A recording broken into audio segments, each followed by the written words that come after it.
जाने माने Tamil director S Shankar को भ्रष्टाचार के खिलाफ थीम पर फिल्में बनाने के लिए जाना जाता है। उनकी इंडियन, नायक और अपरिचित जैसी फिल्मों को करीब 2 दशक पहले पसंद किया गया था। फिर उन्होंने रोबोट और शिवाजी जैसी फिल्में बनाई, लेकिन कोरोना के बाद वह अपनी पुरानी थीम पर लौट आए। उन्होंने इंडियन की सीक्वल 2 बनाई, जिसे दर्शकों ने नकार दिया। जल्दी वह इंडियन 3 रिलीज करने वाले हैं, लेकिन इससे पहले शंकर ने फिल्म गेम चेंजर से तेलुगु सिनेमा में बतौर डायरेक्टर डेब्यू किया। इसके पहले वो सिर्फ तमिल फिल्में ही बनाया करते थे और इसके लिए भी उन्होंने अपने पसंदीदा विषय भ्रष्टाचार के खिलाफ जंग को ही चुना है। तो आइए इस फिल्म को एक्सप्लेन करते हैं और जानते हैं इस फिल्म की पूरी कहानी को। फिल्म की शुरुआत होती है आंध्र प्रदेश के सीएम सत्यमूर्ति से और वो स्टेट में अपना काम बिल्कुल भी ठीक तरह से नहीं कर रहे हैं। उनके राज्य में इलीगल काम और भ्रष्टाचार बुरी तरह से फैला हुआ है। लेकिन तभी अचानक से रात को न सपने में एक औरत और एक छोटा सा बच्चा दिखाई पड़ता है। उसे देखने के बाद तो सीएम सत्यमूर्ति बीमार पड़ जाते हैं, इस कदर बीमार कि उन्हें हॉस्पिटल ले जाया जाता है। लेकिन हॉस्पिटल पहुंचने में भी उन्हें बड़ी दिक्कत हो रही थी, क्योंकि उनकी सरकार के द्वारा ही जो फ्लाईओवर बनाए गए हैं वह अक्सर जाम लगे रहते हैं। लेकिन जैसे तैसे सत्यमूर्ति हॉस्पिटल तो पहुंच जाता है, लेकिन वहां पहुंचने पर मालूम चलता है कि सत्यमूर्ति के 2 लड़के जो कि आपस में लड़ रहे थे कि अगला सीएम मैं बनूंगा, जो देखकर सीएम सत्यमूर्ति को बड़ा बुरा लगता है और वो अपने फ्लैशबैक के दिनों को याद करते हैं। उन्हें पता चलता है कि मुझे जरूर पापों का प्रायश्चित करना पड़ेगा, इसलिए वो अपने सेक्रेटरी से कहते हैं कि अब से सारे गंदे काम बंद कर दो, अब से हम अच्छे से काम करेंगे। और फिर फिल्म में एंट्री होती है आईएएस रामानंद की, जो कि ट्रेन से कहीं पर जा रहा होता है, लेकिन अचानक से कुछ लोग उस पर हमला कर देते हैं। दरअसल में कुछ महीने पहले राम एक आईपीएस हुआ करता था और जब वो आईपीएस था तब इन गुंडों को उसने बुरी तरह से खदेड़ा था और अब जब वो आईएएस बन गया है तो ये लोग उससे बदला लेने के लिए आए हैं। लेकिन इस बार भी राम उन्हें बुरी तरह से मारता है। तो राम अपने जिले का कलेक्टर है और वो अपने काम को काफी साफ सुथरे तरीके से करवाता है, इसलिए वो अपने जिले के सारे गुंडों को बुलाता है जिन्होंने भी इलीगल काम किए होते हैं, वो सभी को अपने ऑफिस में बुला लेता है। यहाँ राम उनसे कहता है कि या तो इलीगल काम बंद कर दो या फिर मैं तुम्हें बताता हूँ कि इलीगल काम कैसे बंद किए जाते हैं। यहाँ राम उन सारे गुंडों को एक बस में बिठालता है और उन्हें ले जाता है एक ऐसी जगह पर जहाँ इन्हीं में से एक गुंडे का एक बहुत बड़ा गोदाम है।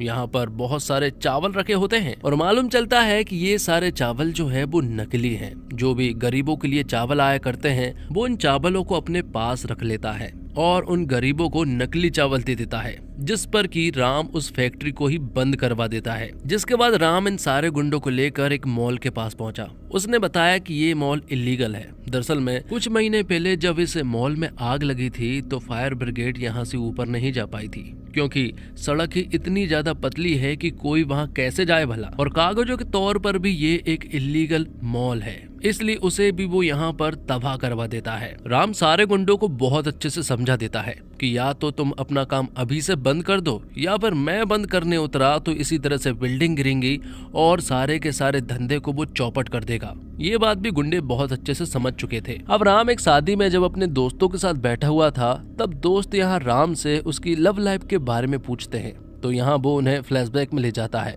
और बताता है कि जिस लड़की से वो मिला था कॉलेज में वो भी गुस्से की वजह से ही मिला था। बात कुछ ऐसी है कि राम अपने गुस्से पर कंट्रोल बिल्कुल भी नहीं कर पाता था, जिस वजह से उसने हीरोइन मतलब कि दीपिका के पिता को बुरी तरह से मार दिया। लेकिन जब उसे मालूम चला कि जिस इंसान को मारने के लिए आया था वो इंसान ये नहीं है तो उसे बहुत ज्यादा बुरा लगा। लेकिन उसने यहाँ पर दीपिका को देख लिया था और वो उसे पहली नजर में ही पसंद आ गई थी। हालांकि उसके पिता को मारने की वजह से उसे जेल भी जाना पड़ा था, लेकिन बाद में जब वो छूटा तो वो दीपिका के पीछे पड़ चुका था। लेकिन दीपिका कहती है कि मुझे ऐसे इंसान बिल्कुल भी पसंद नहीं है जो कि गुस्सा करते हैं, तुम तो अपना गुस्सा बिल्कुल भी कंट्रोल नहीं कर पाते हो। दीपिका उसे सिखाती है कि आखिर गुस्से को कंट्रोल करना कैसे है। वो उसी के रास्ते पर चलने लगता है और धीरे धीरे करके वो एक दूसरे को पसंद करने लगे थे। दीपिका यहाँ राम को समझाती है कि अगर तुम गुस्सा करना ही चाहते हो तो उसे सही जगह पर निकालो, इसलिए मैं चाहती हूँ कि तुम आईएएस बनो। अगर तुम आईएएस बन जाते हो तो मैं तुमसे शादी कर लूंगी,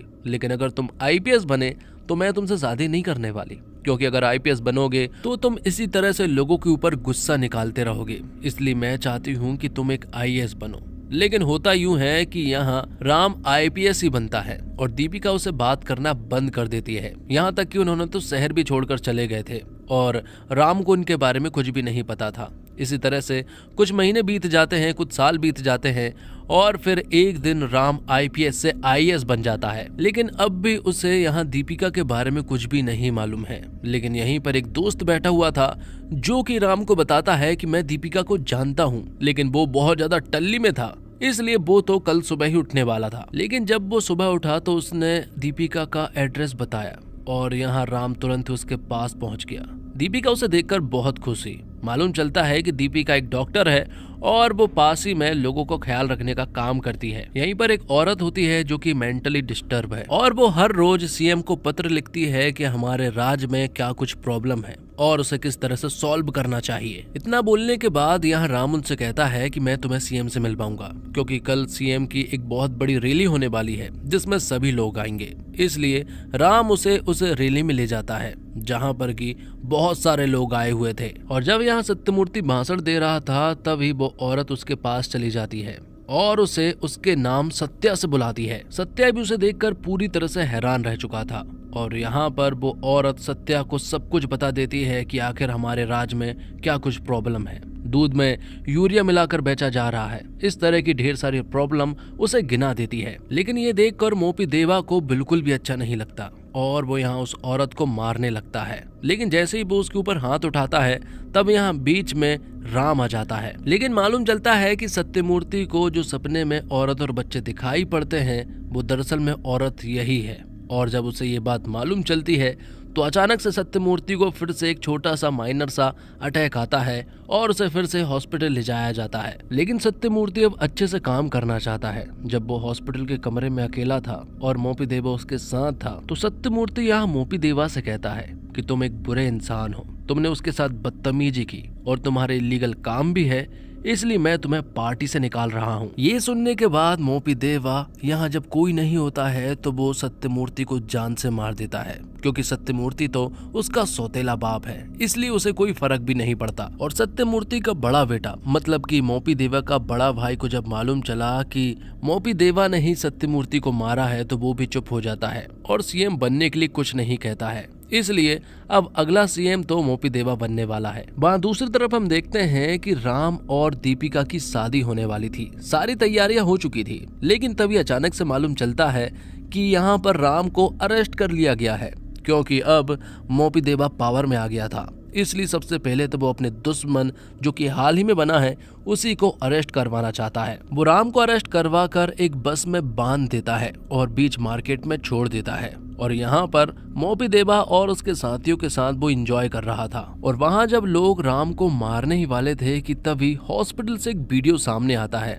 दरअसल में सत्यमूर्ति ने मरने से पहले एक वीडियो रिकॉर्ड की थी और उसमें उन्होंने अगले सीएम को भी अनाउंस कर दिया था और वो सीएम कोई और नहीं बल्कि राम आनंद है। उन्होंने कहा था कि हमारे राज्य को एक ईमानदार सीएम की जरूरत है और इसलिए वो राम को चूज कर रहे हैं, जिसके बाद उसे उस जगह से बचाया जाता है और यहाँ लाया जाता है। और उन्होंने अपनी वीडियो में ये भी कहा था कि राम ही उनके सबको अंतिम अग्नि देगा। तो राम जब यहाँ आया तो सत्यमूर्ति के सेक्रेटरी ने उन्हें एक बात बताई। वो कहते हैं कि मैं तुम्हें एक फ्लैशबैक की स्टोरी बताना चाहता हूँ, क्योंकि सत्यमूर्ति ने ही मुझसे कहा था ये स्टोरी तुम्हारे पिता की है। जिसके बाद फ्लैशबैक में हमें राम के पिता को दिखाया जाता है जो कि आंदोलन कर रहे थे। दरअसल में बहुत बड़े लोग जो कि पहाड़ों को काट कर एक बहुत बड़ी स्टील की फैक्ट्री बनाना चाहते हैं, लेकिन इसके यहाँ राम के पिता पूरी तरह से खिलाफ है।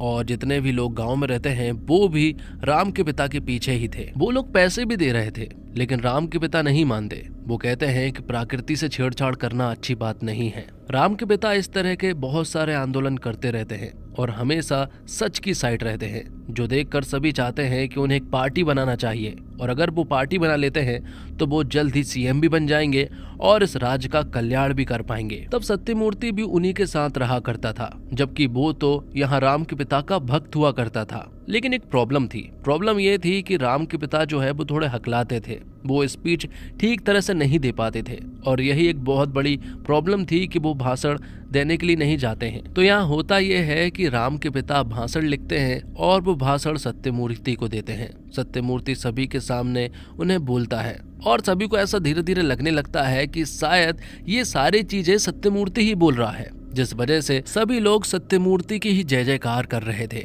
लेकिन राम के पिता को इससे बिल्कुल भी फर्क नहीं पड़ता। उन्हें तो अपना राज एकदम क्लीन चाहिए और एक अच्छा राज चाहिए। उनकी सोच बहुत अच्छी थी। उन्होंने पहले ही बोल दिया था कि हम कोई पैसा खर्च नहीं करेंगे, क्योंकि ये सब कुछ हम हमारे राज के लिए कर रहे हैं। क्योंकि पैसा खर्च करने में अपने ही अपनों के दुश्मन बन जाते हैं और लालच आता जाता है। लेकिन आगे चलकर सत्यमूर्ति और उसके दोस्त को लालच आ गया था, क्योंकि उन्हें तो ये बात मालूम चल चुकी थी कि पैसों के बिना तो इस चुनाव को नहीं जीता जा सकता है, और जो स्टील की फैक्ट्री यहाँ पर बनाने के लिए आए थे उन्हीं से उन्हें पैसा लेना पड़ेगा। बदले में वो लोग कुछ नहीं चाह रहे थे।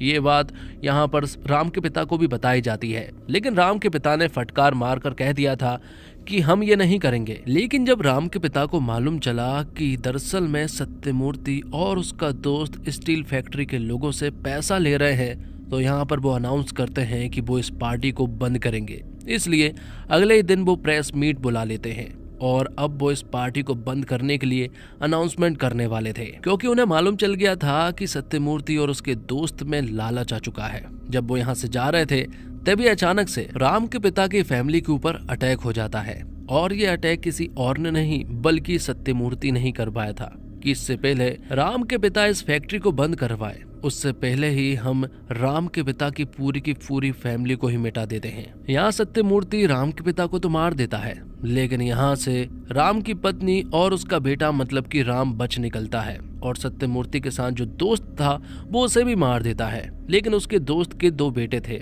और वही मोपी देवा और उसका बड़ा भाई था। अब कहानी प्रेजेंट में आ जाती है जब सत्यमूर्ति का सेक्रेटरी ये सारी बातें राम को बता रहा था। राम को बड़ा बुरा लगता है कि आखिर जिस आदमी ने मेरे पिता के साथ ऐसा किया और मैं उसके सबको अग्नि दे रहा था। जिसके बाद हम देखते हैं कि यहाँ पर राम पार्टी में तो आ जाता है, लेकिन यहाँ पर मोपी देवा मौजूद था। मोपी देवा कहता है कि अभी तुम एक आईएएस हो, और जब तक तुम आईएएस के पद पर हो तब तक तुम सीएम नहीं बन सकते, तो तुम्हें आईएएस के पद से इस्तीफा देना होगा। लेकिन वो इस्तीफा को एक्सेप्ट करने वाला मेरी ही सरकार होगी, लेकिन मैं उसे एक्सेप्ट नहीं करूंगा, इसलिए तुम सीएम नहीं बन सकते। ये सुनने के बाद राम कहता है कि वैसे भी मुझे सीएम की कुर्सी में कोई इंटरेस्ट नहीं है, ये कुर्सी तुम अपने पास रखो। इसलिए वो सीएम यहाँ मोपी देवा को ही अनाउंस करवा देता है। तो जैसे ही यहाँ पर मोपी देवा सीएम पद की यहाँ शपथ लेता है, और फिर बाद में वो राम को मरवाने वाला था। इससे पहले कि वो आईएएस के सस्पेंशन लेटर पर साइन करता, उससे पहले ही राम यहाँ उसके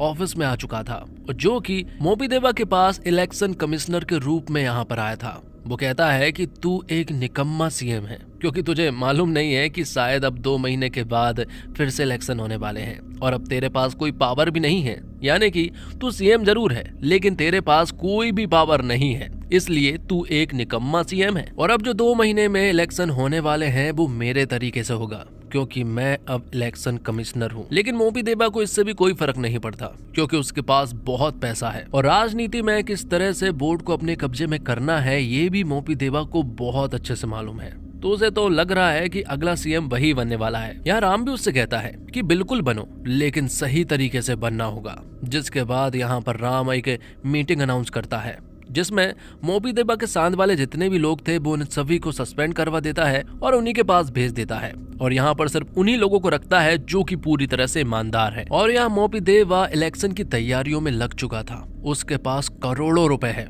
और उन वो सभी पैसों को इलेक्शन के लिए लगा देता है। सभी को पैसे देकर वो बोर्ड खरीद रहा था। ये सारी चीजें राम को भी बहुत अच्छे से मालूम है, इसलिए जो लोग बोर्ड खरीदते हैं राम उनके पास जाता है और उन्हें समझाता है कि तुम लोग 2000 रुपए में बिक जाते हो, तुम्हारा बोर्ड 2000 रुपए में बिक जाता है, इसलिए मैं चाहता हूँ कि अगर बिकना ही है तो कम से कम 20,000 रुपए लो, और जब इतना पैसा ले लो तो उसे बोर्ड देने की भी कोई जरूरत नहीं है, क्योंकि अगर तुमने 20,000 रुपए ले लिए तो वो तुमसे ये वसूलेगा भी जरूर। 10 रुपए की चीज वो तुम्हें 100 रुपए में देगा, और ऐसे में वो तुम्हारा सारा पैसा भी ले लेगा, इसलिए थोड़ा संभल कर चलो। कुत्ता भी चोर को पहचान लेता है तो फिर तो हम इंसान हैं। तो इलेक्शन बहुत नजदीक था, और मोपी देवा को ऐसा लग रहा था कि ये चुनाव वही जीतने वाला है। उसके ट्रक में भर भर के पैसे जाते और लोगों को वो देता, लेकिन राम भी उन ट्रक को नहीं रोक रहा था, क्योंकि उसे मालूम है कि जिन लोगों के पास पैसा जा रहा है वो उसे वोट नहीं देने वाले हैं। अब बात आती है सही तरीके से चुनाव करवाने की। जितने भी पोलिंग बूथ थे वहां पर सही तरीके से चुनाव होने वाले थे,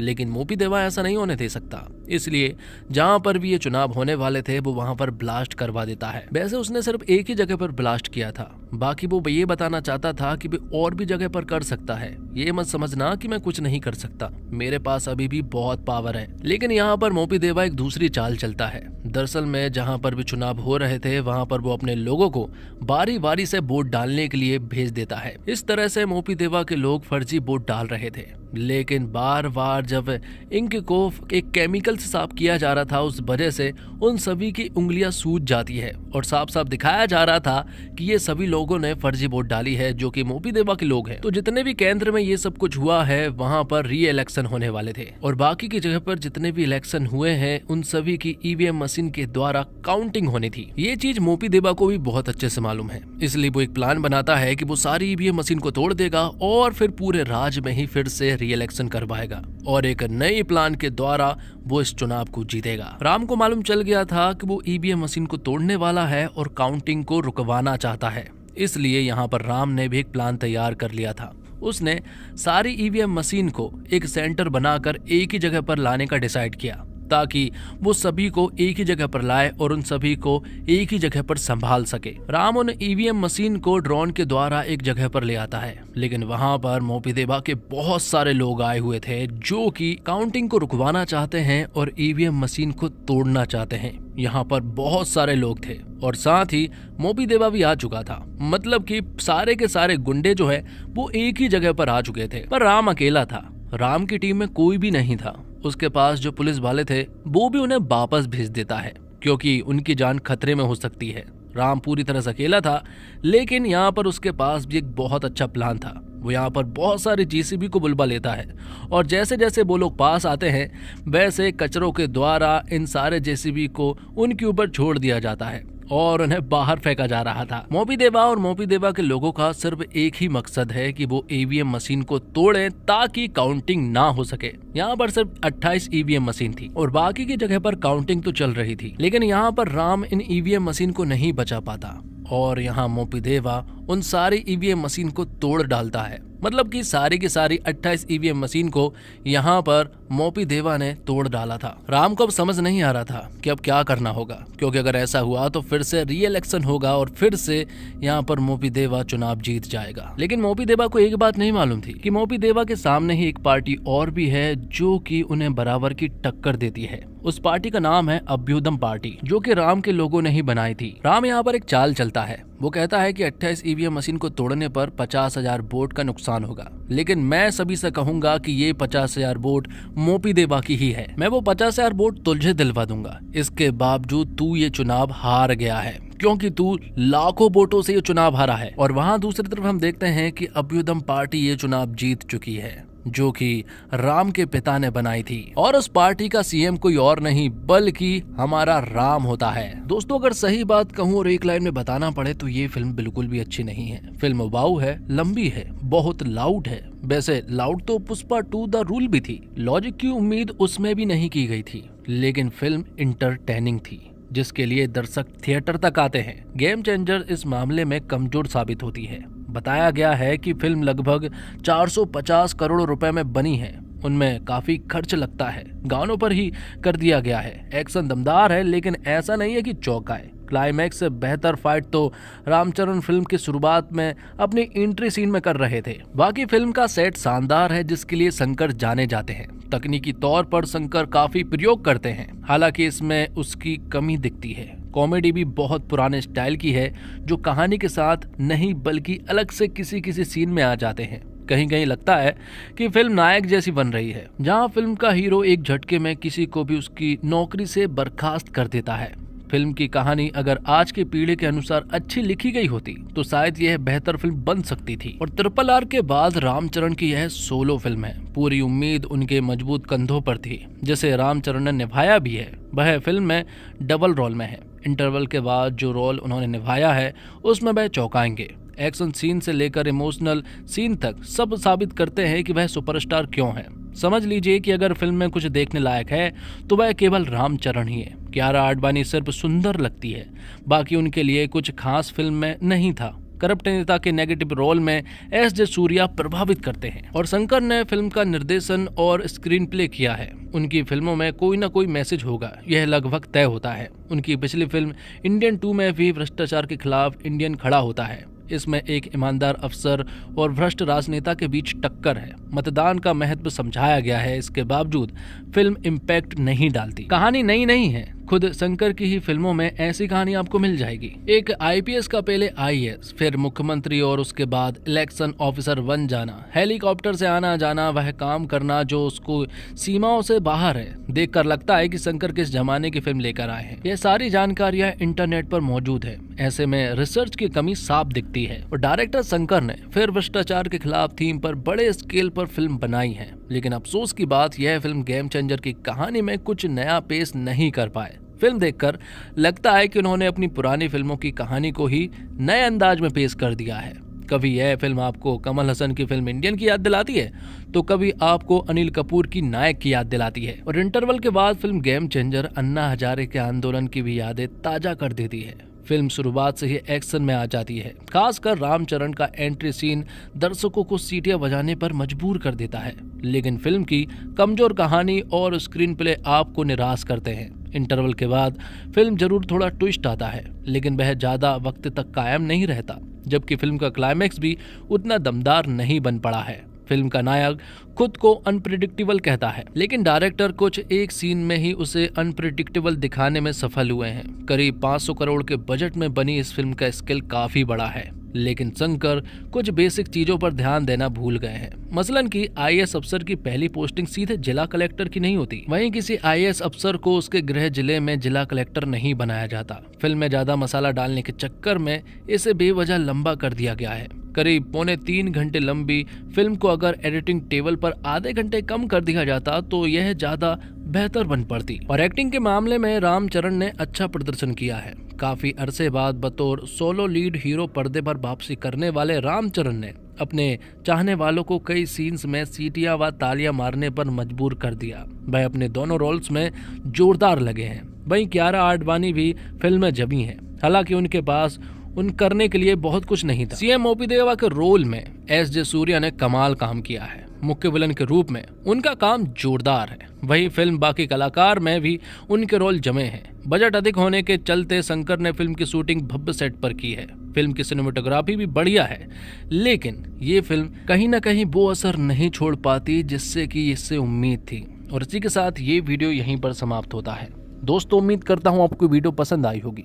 वीडियो पसंद आई हो तो वीडियो को लाइक करके चैनल को सब्सक्राइब जरूर कीजिएगा, ताकि आपको इसी तरह के लेटेस्ट और फ्रेश कंटेंट मिलते रहे। मिलते हैं एक और कमाल की वीडियो के साथ, तब तक के लिए आप हमारे चैनल के साथ बने रहिए। धन्यवाद। जय हिंद, जय भारत, जय श्री राम।